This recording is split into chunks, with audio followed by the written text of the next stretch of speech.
네, 오늘부터 이제 지금 시간부터 이제 특별법 공부합니다. 특별법에는 주택 임대차 보호법, 삼가 건물 임대차 보호법, 부동산 신명법, 집합 건물법, 가등기 담보법이 있습니다.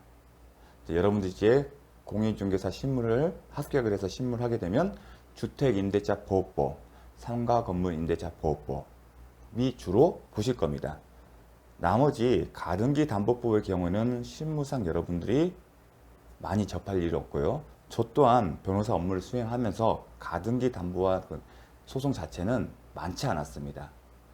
반면에 이제 집합건물법은 구분 소유 대상이 되는 건물에 대해서 한 겁니다. 아파트나 아니면 다세대 주택.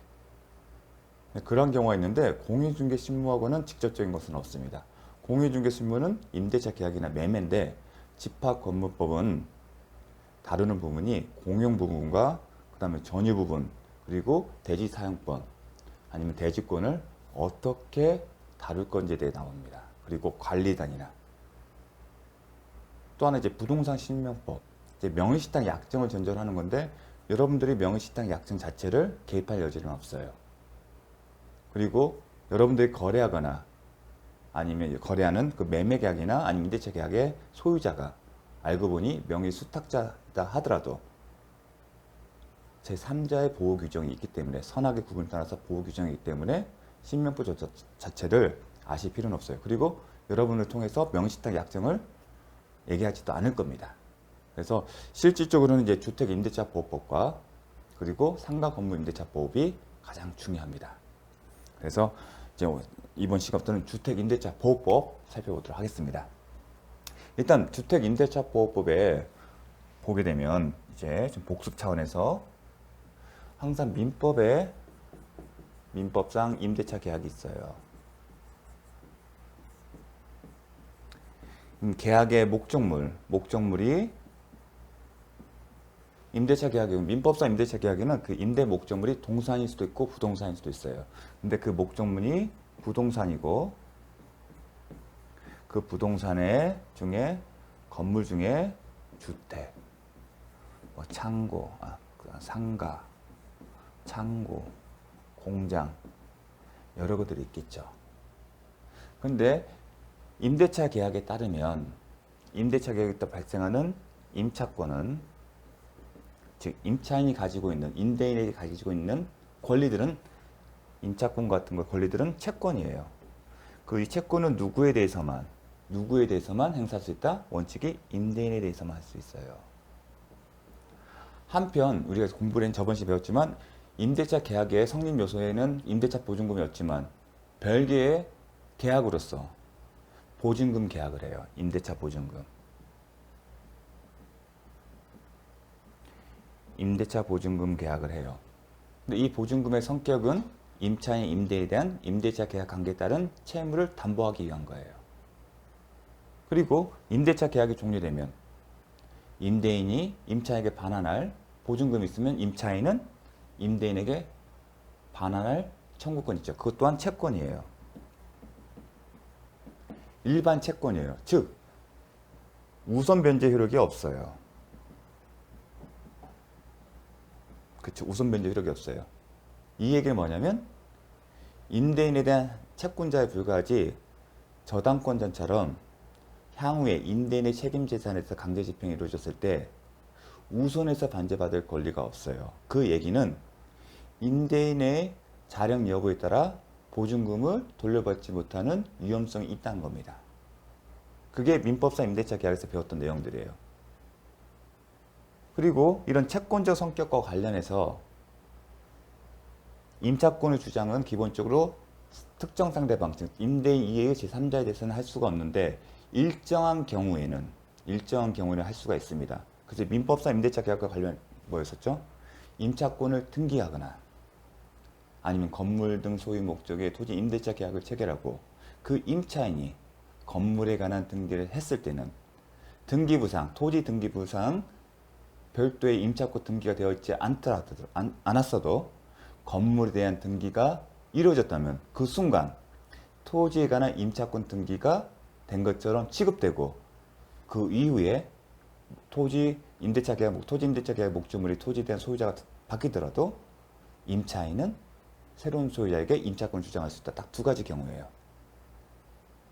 그런데 이 임대차 보증금과 관련해서는 어떠한 규정도 없어요. 근데 비슷한 건 뭐 있었죠?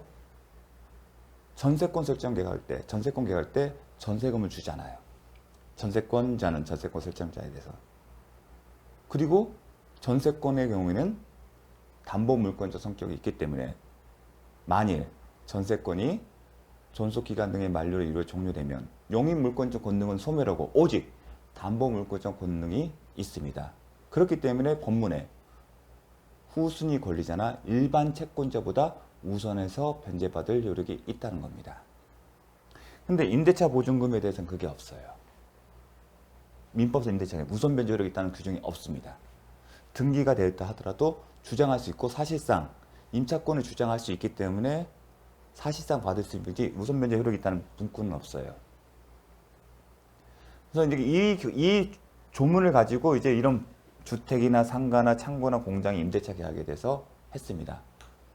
근데 상가 같은 경우나 공장이나 창고를 보게 되면 우리가 보증금을 주면서 월세를 지급해요. 만약에 임대차 계약 종속 중에 임대인의 자력이 안 좋아지는 경우, 그건 알 수가 있습니다. 왜냐하면 임대인 소유 목적물에 대해서 이제 압류나 감리 딱지 붙일 수 있어요. 그러면 그 순간 임차인은 월세를 안 내요. 왜냐하면 자기가 월세를 꼬박꼬박 낼 이유가 없거든요. 꼬박꼬박 낸다는 얘기는 나중에 임대인 계약이 종료되면 임대인한테 보증금을 돌려받을 자신이 있다는 건데 그런 상황이 발생한다면 안 냅니다. 근데 대부분의 주택 임대차 계약은 반전세가 아니에요. 대부분 채권적 전세, 즉 전세권 등기만 안 했을 뿐이지 전세권과 같이 보증금만 지급하는 경우가 많습니다. 차임이 있는 경우는 드뭅니다. 그 얘기는 상가 같이 월세를 지급하는 경우와 달리 주택 임대차 계약에는 만약에 임대인의 자력에 문제가 생기면 보증금을 회수할 기회가 그 리스크를 피할 가능성이 적다는 겁니다. 근데 기존의 민법상 임대차 계약이면 임대차 보증금에 대해서 안전장치가 없어요. 임차인을 보호는. 단순히 채권자 불가예요. 그럼 어떤 현상이 말이냐. 자, 임차권을 만약에 새로운 소유자가 주장을 못하고 임대차 보증금에 대해서 안정장치가 없으면 주택 임대차 계약을 체결할 때 가급적이면 보증금을 지급하지 않는 방향으로 하겠죠. 즉 대부분 월세거나 아니면 반전세, 보증금 얼마 주고 월세 얼마 주고 그런 형태가 갑니다. 근데 월세가 싸면 상관이 없겠지만 주택의 가액이 높아지게 되면 월세도 상당할 겁니다. 그렇게 되면 국민들의 특히 서민들의 주거 생활에 안정을 줄까요? 그렇지가 못한 겁니다. 그래서 대항력 활동했지만 그런 문제점 때문에 임차권 등기가 활용되지도 않고 그래서 대항력이 없어서 쫓겨날 운명이 있거나 아니면 자기가 살고 있는 주택이 경매에 붙여갔는데 우선 변제적 효력이 없어서 보증금을 돌려받지 못하는 그런 위험이 있기 때문에 특별법이 만들어졌다. 특별법이 만들어졌는데 첫 번째 방향은 대항력을 인정하는 건데 등기에 가름할 수 있는 공시 방법을 갖추면 마치 등기가 된 것처럼 대항력 있잖아요. 좀 새로운 소유자에 대해서 임차권을 주장할 수 있다. 심지어 법률에 의하면 새로운 소유자가 임대인의 지위를 당연히 승계하게 함으로써 임차인을 보호하고 있어요. 더 나아가 특별법은 이 임대차 보증금에 대해서도 특별한 것을 부여했습니다. 임대차 보증금은 기본으로 채권이에요. 우선 변제 효력이 없어요. 보호를 한다는 얘기는 임대차 보증금에 대해서도 일정한 요건을 갖추면 뭐라고요? 일정한 요건을 갖추면 우선 변제 효력을 인정하는 겁니다. 기본적으로 우선 변제 효력은 저당권이에요. 임대차 보증금에 대해서 우선 변제 효력을 받으려면 저당권을 설정하는데 주택 임대차 계약 현실에서 저당권 설정 안 해요. 만약 그럴 것 같으면 전세권 계약을 하겠죠. 왜냐면 전세권을 설정하게 되면 전세권 등기를 하게 되면 그건 사실상 담보물권 권능이 있는데 그 기능은 사실상 저당권과 똑같거든요. 근데 전세권 설정도 안 해줘요. 임차권 등기도 안 해주는데 전세권 주택에 대해서 안 해줍니다. 무슨 고급 빌라는 해주겠지만. 그래서 특별법을 만들 당시에 여기에 대해서 우선 변제 효력을 부여하는 게 임대차 보증금을 확보하는 거예요. 보통의 경우는 이제 저당권 등기지만 법이 일정한 요건, 특별법에서 정한 요건을 갖추면 우선 변제 효력을 주는 거고, 즉 이 얘기는 뭐냐면 살고 있는 주택이 경매로 넘어갔어요. 경락이 됐고 경락대금을 내죠. 그럼 그 경락대금 가지고 배당 절차 하죠. 그럼 배당 절차에 참여하는 이해관계들이 있을 거예요. 주택의 이해관계 모일 거 아니겠습니까? 그러면 제가 얘기를 했지 않습니까? 우선 변제 효력을 갖고 있는 사람과 그렇지 않은 사람 구분하고, 우선 변제 효력이 있는 사람은 이쪽을 모읍니다. 그럼 우선 변제 효력을 갖고 있는 사람이 대표적인 게 저당권이에요. 또 하나가 바로 이게 보증금이에요. 요건을 갖춘. 그럼 이쪽 선에서요. 그럼 우선 변제 효력이 갖고 있는 사람들 사이에서는 순서가 어떻게 되죠? 시간 순으로 따지는 거예요. 그 순서에 따라 다 줄을 세우는 거예요. 이 사람들이 배당금, 그 경락대금을 가지고 순서에 따라 받고, 그 남은 게 있을 때 일반 채권자들이 받아가는 거예요. 근데 일반 채권자들 사이에서는 서로 간에 우선 변제 효력이 없어요. 그 얘기는 각자의 채권액에 비례해서 안분해서 받아요. 수염은 나오지는 않습니다. 원래 이 사람 임대차 보증금은 반환 청구권은 일반 채권 때문에 이쪽 선에 있었는 거예요. 하지만 주택임대차법이 정하는 일정한 요건, 그게 뭐죠? 대항 요건 및 확정이자를 갖춘 입자에는 그 순간 우선 변제 효력이 있다. 그럼 대항 요건이 뭐예요? 이사 및 전입신고 and 확정이자를 갖추면 이쪽 라인에 쓰는 거예요. 그럼 우선 변제 효력이 있다고 해서 있는 거예요. 그럼 줄을 서는 거예요. 혼자 있으면 혼자 다 배당을 받고, 남는 게 있으면 이쪽 편에 사람들 주는 거고, 자기 앞에 선순위가 있으면 그 사람부터 뭐 한다? 우선 변제 받고 자기 차례 두 번째 받는 거예요. 그래서 특별법도 이렇게 써요. 우선 변제 효력이 있는데 어떤 표현 쓰냐? 후순위 권리자나, 아니 일반 채권자보다 우선해서 변제받은 권리가 있다 있지 최우선이 아닙니다. 혼동하지 마십시오. 근데 그런 개념이 뭐죠? 저당권이 있잖아요. 저당권의 우선 변제권은 후순위 권리자나 기타 일반 채권자보다 우선에 변제받은 권리가 있다. 그럼 선순위에 있으면 그 사람 먼저 받고 그 다음 자기가 받는다는 얘기입니다. 그 개념. 그렇게 함으로써 이제 보유를 해준 겁니다. 특별법이. 그래서 특별법 방향이 이렇게 간다는 거, 그거를 보겠습니다. 특히 우선 변제와 관련해서는 다시 한번 또 설명할 겁니다. 자, 대항력. 자, 대항력을 봤습니다. 근데 대항력은 이미 민법 임대차 계약할 때 살펴봤기 때문에 다시 하지 않겠습니다. 그럼 추가 내용이 있습니다. 이제 추가 내용이 있는데 이제 시험에 나오거나 나올 수가 있기 때문에 잘 기억을 하셔야 합니다. 자, 우리가 기본적으로 배울 때 이거였어요. 요게 좀 임대인이 있고 임차인이 있어요. 임대차 계약을 체결했고요. 자, 계약을 체결했고, 임차인이 계약 체결 후에 이사 및 전입신고를 했어요. 그러면 그 다음날 뭘 한다? 대항력을 취득해요. 대항력을 취득하고 그 이후에 대부분 임대인은 소유자라고 했죠. 제가 이제 언급하지 않으면 항상 임대인은 소유자라는 전제에서 할 겁니다. 임대인이 자기 소유 목적물을 취득 후에, 임차인이 대항력을 취득한 이후에 임대차 목적물을 매매 등의 법령 행위로 소유권을 이전했어요. 그래서 양수인. 대표적으로 우리가 매수인을 생각하면 되죠. 이러한 경우에 법이 정한 것은 뭐냐면, 이러한 경우에는 대항력을 취득한 이후에 임대차 목적물의 양수인은 임대인의 지위를 당연히 승계한다. 그렇게 배웠습니다. 따라서 이러한 경우에는 임대인이 이제 양수인이 되는 거예요.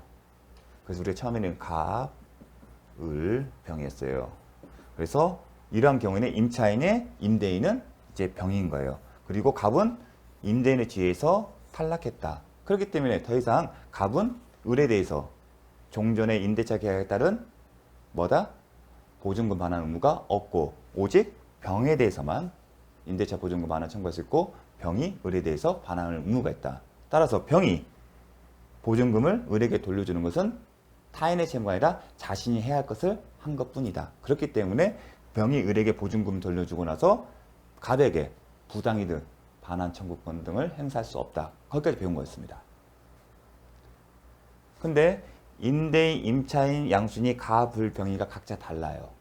근데 지금 사안은 뭐냐면 이 양수인이 가불이 아닌 제3자였지만 지금 이렇게 배우려고 하는 건 뭐냐면 을이에요. 임차인.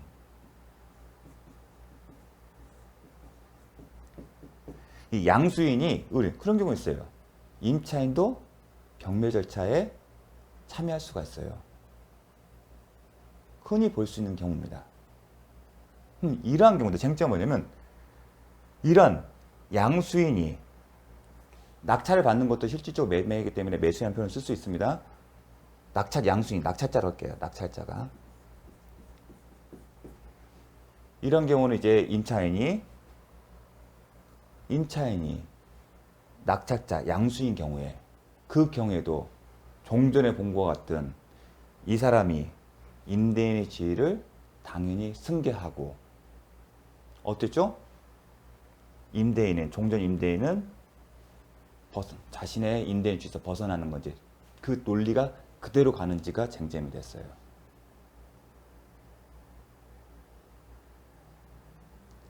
그럼 왜 그게 문제가 됐냐면 자, 똑같은 논리로 이 사람이 임대인의 지위, 이 사람이 그러면 임차인 을이 막게 되면 당연승계잖아요. 당연승계 개념이 뭐죠? 임대인의 지위를 승계한다. 근데 임대인이 지위를 승계하기 때문에 임대인이 누가 되는 거예요? 을이 돼요. 그 결과 임차인과 임대인이 같게 되는 거예요. 그게 뭐가 되면 임대차 계약에서 반개되는 보증금이죠. 자, 보증금을 중심으로 했을 때 보증금을 반환할 의무는 임대인에겠죠.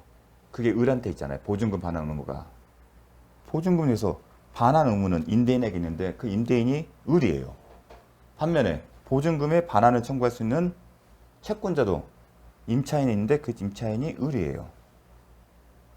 우리가 이제 시험 범위는 아니기 때문에 배우진 않았지만 이게 뭐라고 하냐면 자,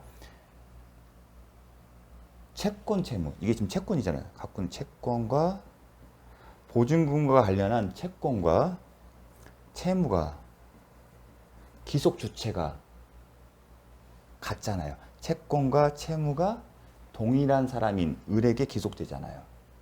그죠? 이게 혼동이에요. 혼동은 자, 보증금과 관련한 채권과 채무가 그 주체가 채권을 행사할 수 있는 사람 아니면 채무에 부담하는 주체가 다른 게 아니라 같아요. 을로. 그 경우가 혼동이고 그러한 경우에는 소멸해요. 채권이. 즉 보증금 찬환 채권이 없어지는 거예요. 그렇게 되니까 이런 효과 때문에 그러면 갑에 대해서도 청구를 할 수 있는 게 아니냐. 이런 경우 예로 당연 승계되면 이런 효과가 있으니까 종전 주에 있는 임대인은 탈락되지 않고 여전히 을에 대해서 보증금 반환 의무가 있다고 얘기를 하고 싶은 거예요. 하지만 대법원 판례는 이 양수인이 비록 임차인이라 했다 하더라도 그 논리가 그대로 간대요. 즉 임차인이 양수인 경우에 하더라도 종전의 임대인은 임대인의 지위 탈락하고 여전히 임차인이 을이 임대인의 지위를 승한다. 근데 지금은 임차인과 임대인이 동일하기 때문에 보증금과 관련된 채권 채무는 동일하게 기속되므로 보증금 반환 청구권은 혼동에 소멸된다. 동일하게 갑니다. 달리 취급하지 않는다는 겁니다. 비록 양수인이 임차인이든 아니든 똑같다는 이겁니다.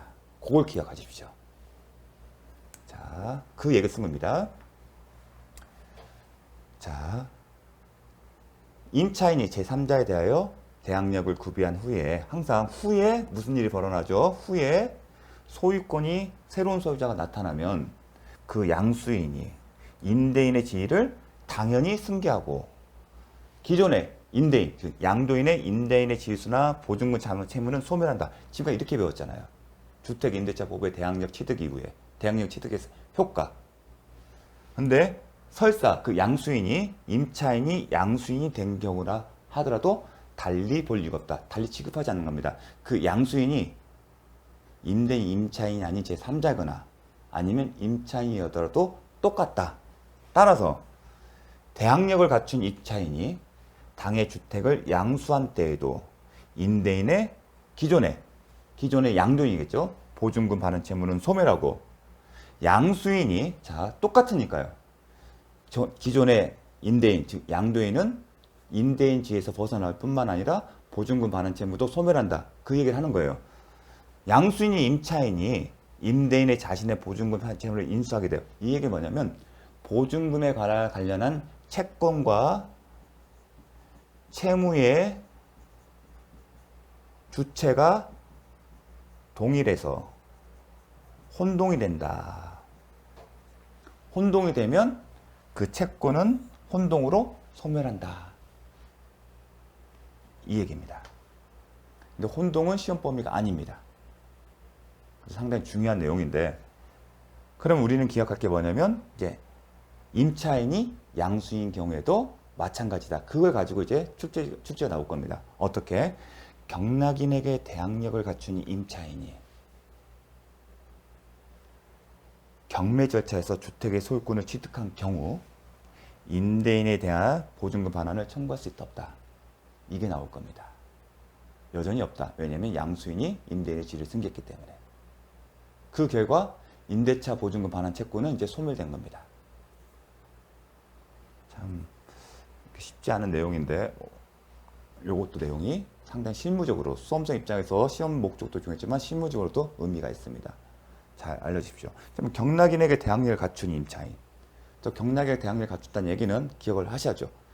대항력권을 구비한 시점, 2, 3위 전입시간을 모두 갖춘 그 다음날과 그 목적부도의 이해관계인 중 말소 기준권에 해당되는 저당권이나 압류나 가압류를 보고서 그 말소 기준 권리 중에서 누가 경매를 신청했는지 고려하지 않고 가장 앞선 사람을 기준으로 해서 날짜를 비교해서 대항력 취득한 시점이 말소 기준 권리보다 앞서면 대항력이 있는 거고 그 뒤면 대항력이 없다.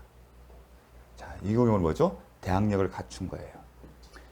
왜 이 표현이 나오냐? 이건 경매이기 때문에 단순히 양도가 아니라 항상 양도와 주택의 경우에는 대항력할 때 법률행 매매와 같은 방법으로 양도한 경우와 아니면 경매를 취득한 거 달리한다. 근데 경매 경우는 민사집행법 91조에 등기된 임차권의 운명을 어떻게 결정할지 정해져 있잖아요. 비록 주택임대차법의 대항력권은 등기는 아니지만 등기가 마치 등기가 이루어진 것처럼 취급하기 때문에 그 91조 제3항과 제4항을 기준으로 접근하기 때문에 경매의 경우와 양도의 경우를 달리 보는 겁니다. 제가 중요하기 때문에 다시 한번 강조를 했습니다. 다음. 자, 이건 뭐냐면 공동임차인이에요.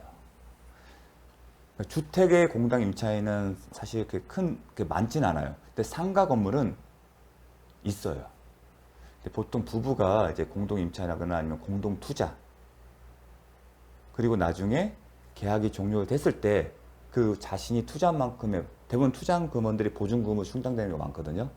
그런 경우 그걸 확보하기 위해서 쓰는 경우가 있습니다. 근데 주택의 공동 임차인 경우에 우리가 지금은 임차인이 한 명이었어요. 대항력권도 그 임차인 한 명의 이사와 그 다음에 전입신고를 기준으로 했어요. 근데 공동 임차인 경우에도 마찬가지로 공동 임차인 전부, 2명 전부에 대해서 2명 모두가 각자의 기준을 갖고 대항력권을 갖췄는지 그리고 대항력권을 갖춘 사람에 대해서만 주택임대차법이 적용돼서 그 대항력 취득의 효과가 인정되는지 그게 쟁점이 됐어요. 하지만 결론부터 말씀하면 공동 임차인 경우에는 임차인 중 한 명에 대해서만 한 명만 대항력권을 갖추면 그 전부 나머지 임차인에 대해서도 임차인 또한 대항력권을 갖춘 것처럼 취급합니다. 만약에 공동 임차인별로 대항력권 구비 여부를 파악한다면 하나의 계약을 마치 2개의 계약으로 하는 것처럼 나누게 됩니다. 그러면 법률과 분쟁이 발생할 여지가 더 많을 뿐만 아니라 법률 분쟁이 더 복잡해질 뿐만 아니라 임대인 보호에서도 치명타를 줄 수가 있습니다. 그런 문제 때문에 공동 임차인이라 하더라도 임차인 중 한 명만 대항 요건을 갖추면 임차인 모두가 대항 요건을 갖춘 것처럼 취급을 합니다. 자, 그게 이제 핵심입니다. 한번 읽어보겠습니다. 공동 임차인 중 1인이라도 주택임대차보호법 제3조 1항에 정한 대항력 요건을 갖추게 되면 그 대항력은 임대차 전체에 미치므로, 이 얘기는 뭐냐면 비록 임차인이 2명인다 하더라도 계약은 쪼개지지 않는다는 겁니다. 왜 이런 생각을 하겠냐면 매매계약을 생각해 주십시오. 매도인이 공유자인 경우에 계약서는 하나지만 공유자별로 여러 개의 계약이 있는 걸로 보는 게 특별한 사정이면 각자 하나의 계약, 공유자별로 계약이 있는 걸로 보고, 그렇기 때문에 매매대금도 각자 공유자별로 취급되고 부동산 거래 신고할 때도 각자별로 한다고. 거기에 착안을 한 겁니다. 그럼 임대차 계약도 공동 임차인이라면 이렇게 쪼개져서 봐야 하는 거 아니냐. 그 얘기는 뭐냐면 대항력을 갖춘 사람에 대해서는 임대인 진을 승계하지만 대항력을 갖추지 못하는 임차인에 대해서는 임대주의 승계하지 않잖아요. 그 얘기는 임대인 입장에서 대항력을 갖춘 사람에 대해서는 보증금을 반환할 의무가 있지만 갖추지 못하는 사람에서는 대항력을 갖추지 못하면 반환할 의무가 없다. 그 얘기를 하고 싶은 거예요. 하지만 대법원 판례는 그렇게 안 봅니다.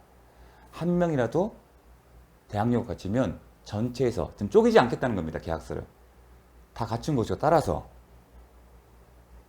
임대인은 공동 임차인 전체에 대해서 임대보증금 반환을 전체에 대해서 반환할 의무가 있다. 그게 핵심의 논의 실익입니다. 그래서 임대차 계약 전체에 미침으로 임차 건물이 양도되는 것 특별 사정한 공동 임차인에 대한 보증금 반환 채무 전부가, 이게 핵심이죠. 전부가 임대인의 지위를 승계한 양수인에게, 즉 양수인이 공동 임차 전체에게 임대차 보증금 반환 전부를 반환할 의무가 있는 겁니다. 즉 대항 요건을 갖춘 사람에서만 승계하겠다, 그게 아닙니다. 자, 그리고 양도인의 채무도 당연히 소멸한다. 자, 이러한 법리는 임대차 계약서상에 보증금을 액수를 쓸 뿐만 아니라 그 보증금을 지분별로 정한 경우도 마찬가지라는 겁니다. 무슨 얘기냐면 간혹 가다가 이제 그런 경우가 이제 실무에서도 발생하는데 이런 게요. 공동 임차인이 있다는 얘기는 서명란에 임차인 중에 갑, 을이 있다는 경우예요. 보증금 5억 원. 지금 방금까지 한 게 인 거예요. 근데 지분별 정한다. 지분별 정한 것은 이런 거예요. 보증금이 5억인데 그중 갑이 3억 원, 을이 2억 원이다. 그리고 임차인 갑, 을, 이렇게 임차인들 사이에서 지분별로 보증금 액수를 정했다 하더라도 마찬가지다. 달리 취급하지 않는다는 겁니다. 보통 이렇게 하는 이유는 이건 내부적인 사정에 불과하다, 이렇게 보는 겁니다. 그냥 너희들의 사정인 거다. 이런 사정 때문에 이 계약서를 두 개로 쪼개지 않고 각각의 별로 대항 요건을 갖췄는지 살펴보지 않겠다는 겁니다. 설사 이런 일이 있다 하더라도 하나의 계약을 보고 이 둘 중 한 사람만, 왜냐면 공시에 문제는 안 되잖아요. 2, 3위 전입신고를 통해서 등기부상 소유자가 아닌 제3자가 임차인으로 살고 있는 것만 공시하면 되는 거지, 그 임차인이 한 명이냐 두 명은 중요하지 않습니다. 그런 어떤 인식이 배경이 된 겁니다. 이 부분은 잘 기억을 해 주십시오. 자, 요거는 이제 2021년에 판결이 선고됐기 때문에 조만간 나올 수 있는 예입니다. 자, 다음. 자, 제가 문제를 만들어 봤습니다. 주택 공동 임차인 중 1인만 대항 요건을 갖춘 경우 공동 임차인에 대한 보증금 반환 채무는 전부가 임대인의 지위를 승계한 양수인에게 이전되지 않는다. 틀리다. 이전된다는 게 판례 내용이었습니다. 판례 내용 중에서 않는다를, 이전된다를 않는다로 바꾼 것 뿐입니다. 이렇게 나올 수 있고요. 또 하나, 이렇게 나올 수도 있죠. 임대차 계약 체결 시 계약 당사자 사이에 공동 임차인의 임대차 보증금 지분을 별도로 정한 경우에는 공동 임차인 전부가